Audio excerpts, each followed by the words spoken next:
Madame, Messieurs, bonsoir et merci de nous rejoindre sur la première. Voici les titres de votre journal.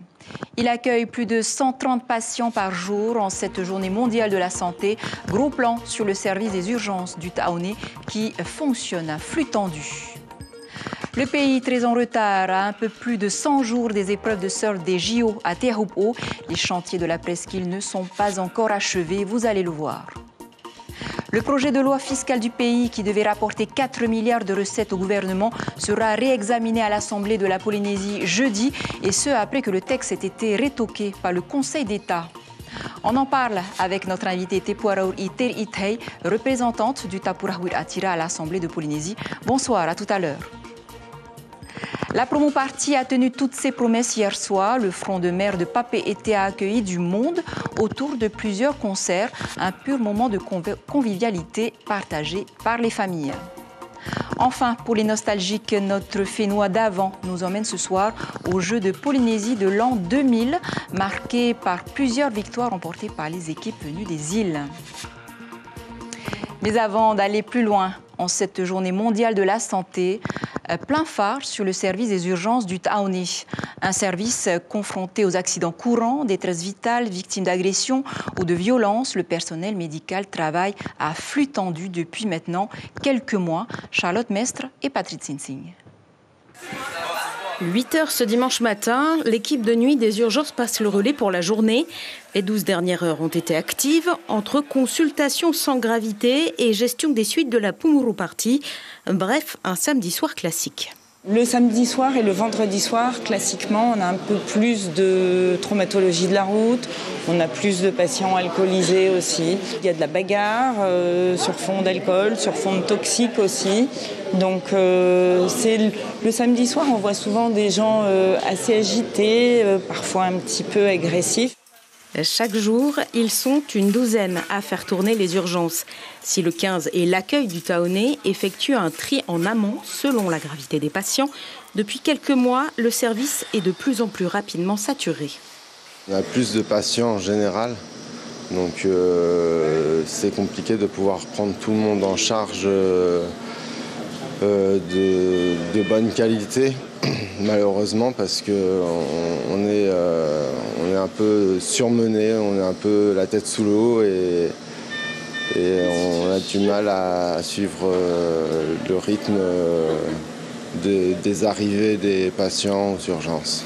Pour alléger la tension sur les soignants et réduire le temps d'attente aux urgences, l'hôpital réfléchit à la mise en place d'une salle d'accueil des urgences vitales séparées avec des moyens dédiés.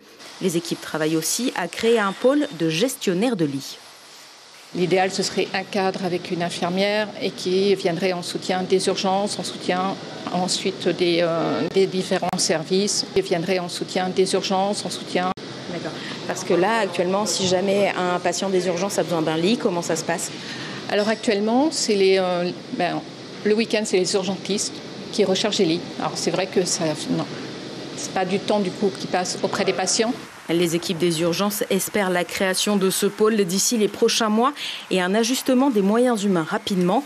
Les patients, eux, peuvent prendre le réflexe d'appeler le 15 pour savoir s'ils ont besoin de se déplacer. En bref, cette information du Haut-Commissariat, une adolescente de 15 ans a été retrouvée sans vie dans la rivière de la Punaru. L'adolescente se baignait avec 2 adultes lorsque le cours de la rivière s'est subitement transformé en torrent. Emportée plus bas, elle n'a pas pu être réanimée par les secours. Aussi en cette période de vacances, restez très vigilants. Je vous le disais en titre, à un peu plus de 100 jours des épreuves de surf des Jeux Olympiques à Teahupo'o, les aménagements prévus de la marina de Teahupo'o et de la Pointe Riri à To'ahutu sont toujours en chantier. La première pierre du parc de la Pointe Riri a été posée seulement fin mars. Quant au ponton du quai de Teahupo'o, il sera finalement réduit de moitié, soit 40 mètres, au lieu des 80 initialement prévus. Le point avec Aline Liénard et Mirko Van Fou. Nu'utea et sa famille sont des habitués de la Pointe Riri. Mais en 2022, dès qu'ils ont emménagé en face, les travaux ont débuté. Ça fait beaucoup de bruit, non seulement avec les travaux, mais aussi avec les gens qui passent en voiture, que ce soit en voiture ou camion, et ça fait beaucoup de bruit, avec la poussière aussi. Les berges de la pointe Riri ont été renforcées. Il y aura également une marina de 29 places. Sur terre, 150 places de parking et des emplacements réservés aux roulottes. Un phare et des artisans, l'aménagement d'un parc pour enfants et d'une aire de sport pour un coût total d'1,7 milliard de francs. Oui, j'espère beaucoup que ça ouvre très très vite et pour pouvoir en profiter aussi. À la mairie de Te Ahupu'o, le quai de la marina est loin d'être terminé. Le ponton initialement prévu de 80 mètres de long a été réduit à 40 mètres. Avec je ne sais plus combien de places, mais ils vont réduire, c'est par rapport à la solidité du sol, je crois. Quand ils ont creusé, ils n'arrivaient pas, c'était pas assez solide pour mettre des pieux. Déjà 490 millions de francs investis dans le projet de la marina. Une quarantaine de places de bateaux sont prévues avec ce nouveau ponton de 40 mètres. Pour les pêcheurs, ça ne touche pas vraiment parce qu'on est de l'autre côté, le côté du quai. Mais c'est plutôt par rapport aux prestataires de services. Il y aura moins de place pour eux. Il n'y aura pas autant de place qu'au début avec l'ancien pont qu'on avait. La pointe Riri de Toahotu et la marina de Te Ahupu'o doivent être prêtes au plus tard fin mai pour les épreuves de surf de la Tahiti Pro. Et puis direction l'île Sœur, cette action de ramassage de déchets menée par les bénévoles de l'association Les Bourdons de Moorea. Assiettes en plastique, canettes en aluminium, bouteilles en verre, bref, des déchets en tout genre ont été collectés. Ce dimanche, je vous propose d'écouter Christine Lecomte au micro de Gilles Taoutou. La saleté, les déchets sont cachés dans l'herbe en fait. Si on débroussaille, à mon avis, il y a plein de déchets, poubelles, des bouteilles, des plastiques qui doivent être dessous. Vous le faites ça volontairement? Comment ça se passe tous les jours? Bien volontairement, c'est... Alors moi je suis bénévole mais j'habite pas sur Montréal, j'habite sur Tahiti, mais comme j'ai la chance d'avoir des amis ici, quand on peut, on vient, c'est avec grand plaisir qu'on vient aider aussi sur l'île de Moorea. Et si vous aussi vous souhaitez participer aux actions des Bourdons de Moorea, c'est tous les mercredis avec la bonne humeur bien sûr. Avant d'accueillir notre invité, le projet de loi de pays sur la fiscalité était très attendu, vous le savez. Il portait sur la défiscalisation, la taxe sur les véhicules hybrides, la taxe sur l'alcool. Adopté à l'Assemblée de la Polynésie le 15 décembre dernier, le texte a été rétoqué par le Conseil d'État en raison de certaines procédures irrégulières. Le projet de loi doit à nouveau être réexaminé jeudi à l'Assemblée. Merci d'être avec nous ce soir. Première question sur ce projet de loi fiscale qui a donc été rejeté le 25 mars dernier pour irrégularité. C'est vous qui aviez déposé un recours avec Aheria Purinitia. La fameuse loi fiscale sera examinée donc jeudi à l'Assemblée. Qu'est-ce que vous attendez de cette séance? Alors bonsoir Chiquita et bonsoir à tous nos téléspectateurs qui sont avec nous ce soir. Alors on attend beaucoup de cette séance parce qu'effectivement cette loi fiscale, c'est nous qui l'avons portée, comme vous l'avez dit, avec Aheria Purinitia devant le Conseil d'État.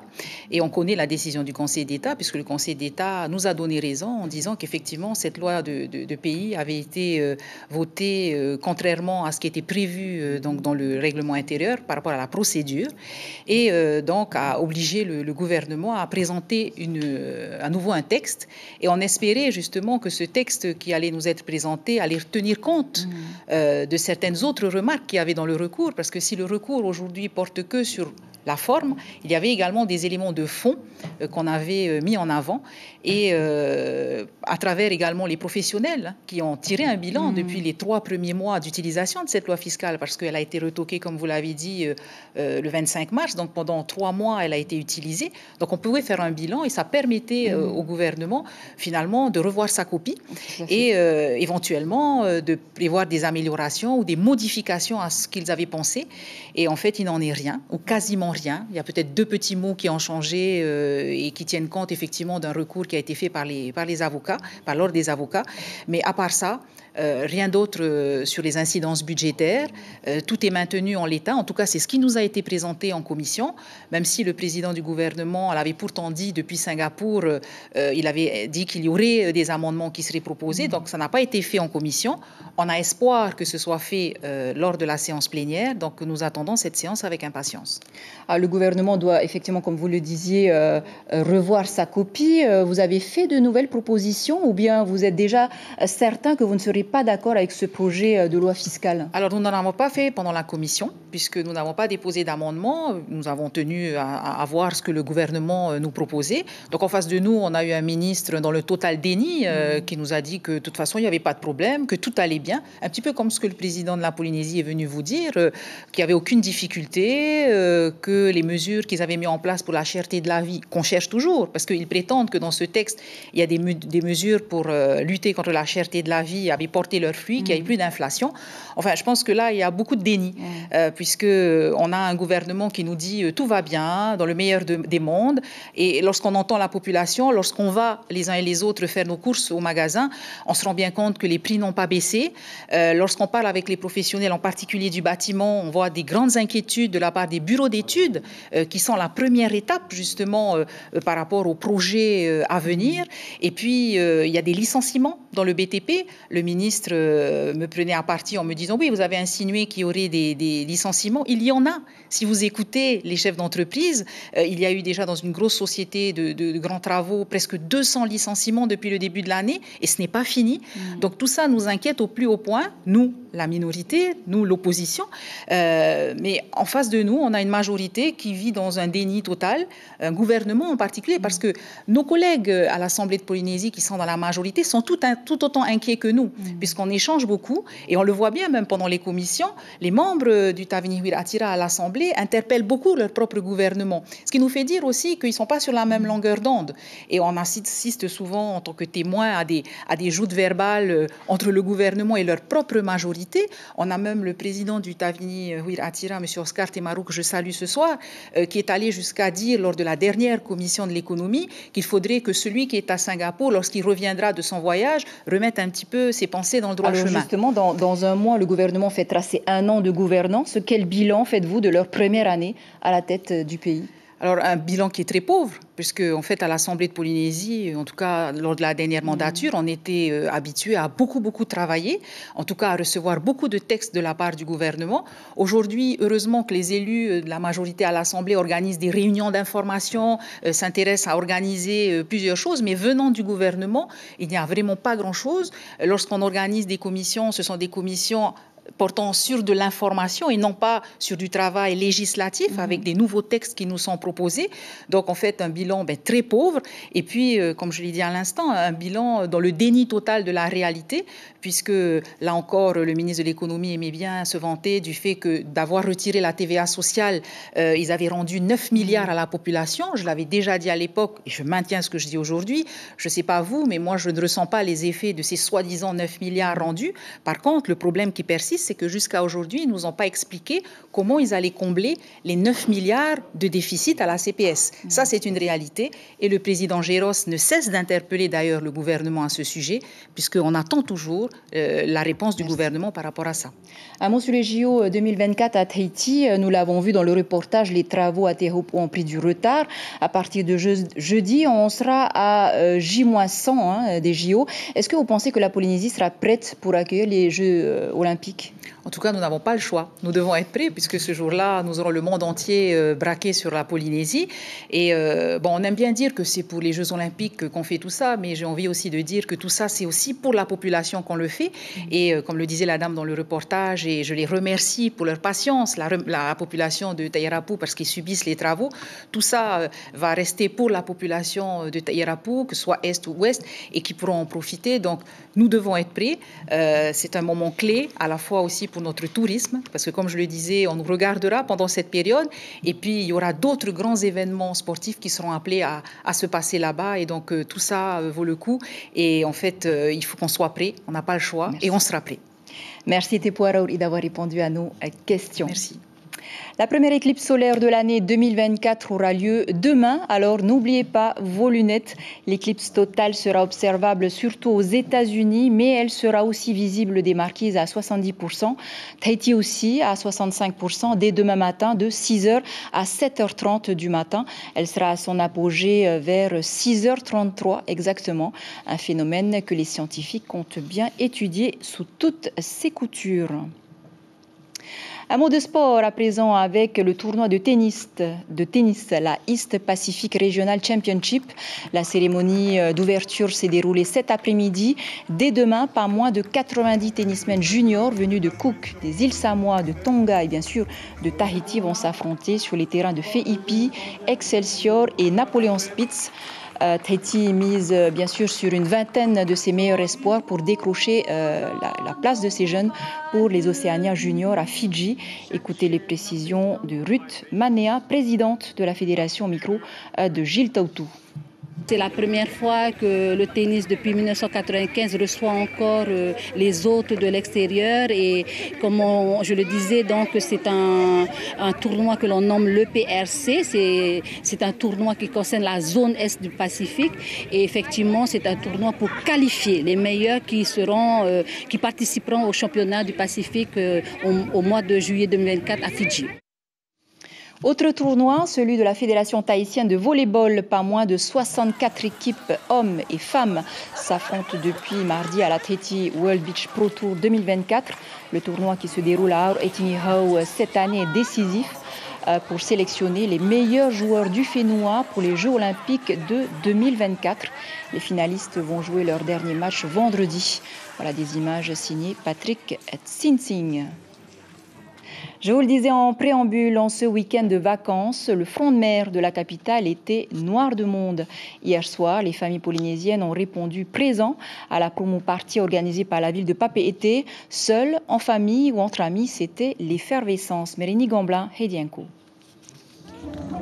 Liberté qu'on ne peut s'offrir qu'une fois dans l'année sur le front de mer de Papeete. Uniquement les piétons autorisés samedi soir. Un rassemblement qui rappelle presque le temps d'avant. On s'installe où bon nous semble, toutes les générations réunies, heureuses, et ça fait du bien. Moi je dis qu'il faut faire ça plus souvent quand tu vois toutes ces familles avec les enfants et tout. Ah, j'adore, là je suis heureuse là. Ça permet déjà aux enfants de s'amuser, parce que les routes sont barrées. Et la musique, le son, il est génial. C'est bien, en famille, les enfants, c'est bien. La promo party, comme une fête de la musique un peu hors du temps. 16 groupes s'enchaînent sur les 4 scènes installées le long du front de mer. La ville de Papeete finance et les Polynésiens profitent. C'est aussi pour les concerts à la promo party à la ville de Papeete. Et on vous souhaite une bonne soirée. Nana. Des concerts gratuits avec les artistes les plus en vogue et ceux que l'on retrouve. Je suis très content. Donc je remercie ma fille, Méhari, de m'avoir invité, de venir sur scène pour chanter un peu mes anciens chants et pour que ça devienne encore nos musiques d'avant. Voilà, c'est la joie. Merci beaucoup. Et merci la population de Papeete et de toutes les communes qui sont venues ce soir. Petit tête-à-tête avec papa, la police et les secours veillent au grain. On prend la pause. Prochain rendez-vous sur le front de mer le 25 mai pour la mini-parade de Papeete. D'autres vacanciers ont préféré s'évader. On s'arrête un instant dans l'archipel des Australes et plus particulièrement à Raivavae où pas moins de 170 touristes de Laranui ont fait une escale de 2 jours. Une escapade nature qui a profité aux pensions de famille de l'île mais surtout aux nombreux artisans. Les visiteurs toujours à la recherche de lieux authentiques font vivre également les petites populations et les prestataires des îles australes comme nous l'explique Éloïque Flores, présidente du tourisme de Raivavae au micro d'Arthur Thierry. Moi, je m'occupe du jardin de corail. Donc, j'ai un moto qui est juste en face de la pension et tout. Donc, aujourd'hui, c'était un petit peu la course. Et on a pu récupérer 2 voyages de 23 personnes en tout pour le jardin de corail. Nous avons différentes nationalités aussi, comme tous les anglophones, les germanophones. Donc, nous sommes 178 à voyager à bord. Donc, nous avons entamé notre voyage de Papeete. Nous sommes partis sur Imatara. Et ensuite, nous sommes partis sur Urutu. Donc, Urutu aussi, on a eu un tamara communautaire. Et aujourd'hui, sur Raivavae, et nous repartons demain.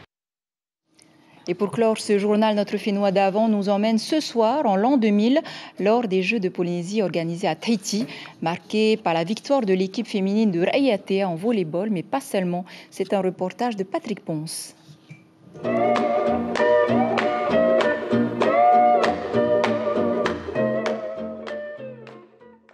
Le coup de tonnerre de ces 7e Jeux, c'est la victoire historique de Raiatea en finale du volleyball féminin, mettant fin à une série de 6 médailles d'or de Tahiti depuis la création des Jeux. Imaginez la joie des habitants de Raiatea et le bonheur des supporters et des joueuses dans la salle Baboa Itamai pour le 25e point du 4e set.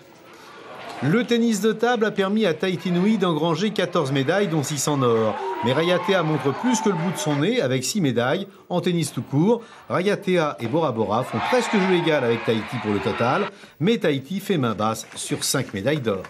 En VAR, Raiatea en tête avec 7 médailles devant les Australes avec 5 médailles. Tahiti Nui et Tahiti Iti sont plus loin avec 2 médailles chacun, mais Tahiti Nui fait chou blanc pour l'or, Tahiti Iti 2 fois en or et les Australes 1 fois. C'est le travail dans les clubs qui porte ses fruits.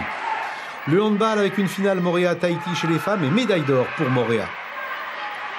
Chez les hommes, une finale inédite, Takaroa contre Ivaoa, de l'or pour Takaroa en bleu. Total pour les Tuamotu, 3 médailles grâce aussi à Rangiroa. En athlétisme, Raiatea, Bora Bora et Moréa sont encore loin de Tahiti Nui, mais la différence des installations sportives respectives explique encore le fossé qui existe entre Tahiti et les îles. Tahiti Nui qui a récolté 36 médailles, dont 21 en or. Voilà de bons souvenirs pour les athlètes.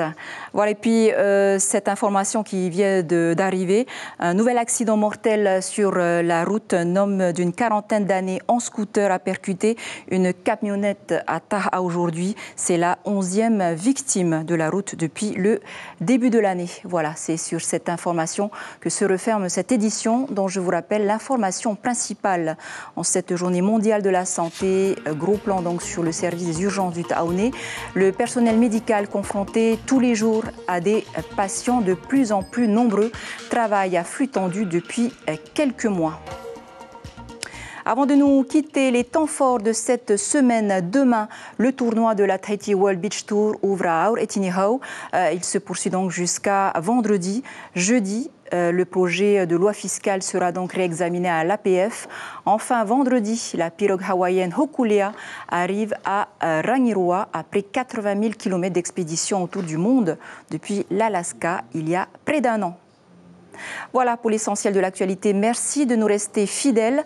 L'info continue donc demain en radio dès 6h. À cette place, retrouvez Hiata Buluk et Sulian Favnek. Restez avec nous à suivre votre film House of Gucci, suivi de votre documentaire Secret d'Histoire. À la une de votre quotidien demain, Tahiti Info revient sur le casse-tête budgétaire, sur les ruines de la loi fiscale. Belle nuit sur la première, on se quitte en images.